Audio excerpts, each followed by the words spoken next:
Reaction to the provincial budget continues to roll in as more details about the cuts become clear.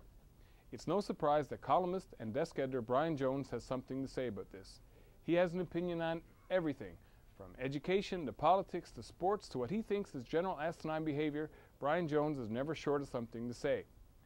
His column usually appears in Friday's Telegram, but is occasionally part of Telegram TV. Here's Brian. I've decided to buy that truck I want. I don't need it and I can't really afford it, but I've lusted after it long enough. I'm well aware that purchasing it will be irresponsible and selfish. But I've learned a lot these past few months by watching Premier Kathy Dunderdale and Finance Minister Jerome Kennedy. No, I'm not going to use your money to buy my new truck, much as I might like to. Instead, I'll follow the example of the government and make use of multi-generational financing. Most car loans are for 4, 5, or 6 years. I'm looking for a dealership that will give me a 20-year loan. I'll make payments for the first 10 years, and my 2 sons will make payments for the final 10. They'll be old enough by then and have incomes of their own. It's the least they can do for all the rides they are given to school, to hockey, to their friends' houses, to the mall. Some might be revolted by this strategy.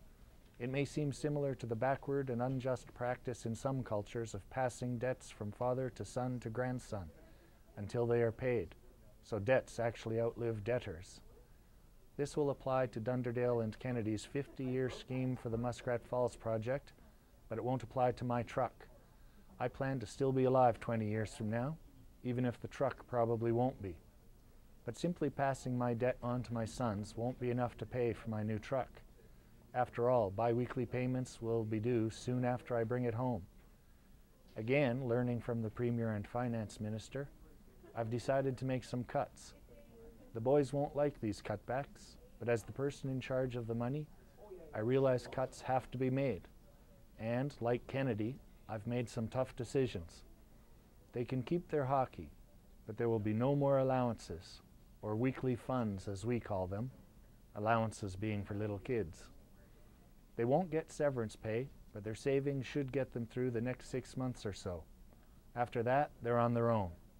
They won't like it one bit, but luckily for me, they aren't unionized. Cutting their weekly funds will account for only a portion of my bi-weekly truck payments, so I've decided to institute a fee schedule for services. Want a ride to school? That'll be $5 for gas. Want a ride to the mall? That will be $10. There will be objections, of course. It will be pointed out that it's extremely unfair to make such cutbacks in household spending while I'm driving around in a new truck. It will be stated, quite logically and quite rightly, that if I can't purchase a truck without implementing such serious cutbacks, I shouldn't buy the thing.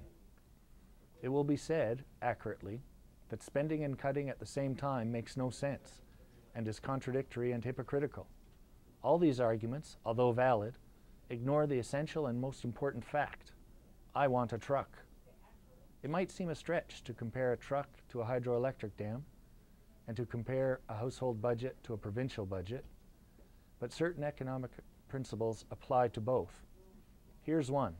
A dollar spent on item A is no longer available to be spent on item B.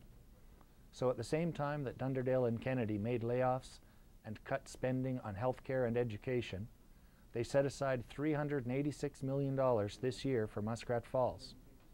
At least when I realize my mistake, I'll be able to sell the truck. That won't be an option with Muskrat Falls. For the Telegram, I'm Brian Jones.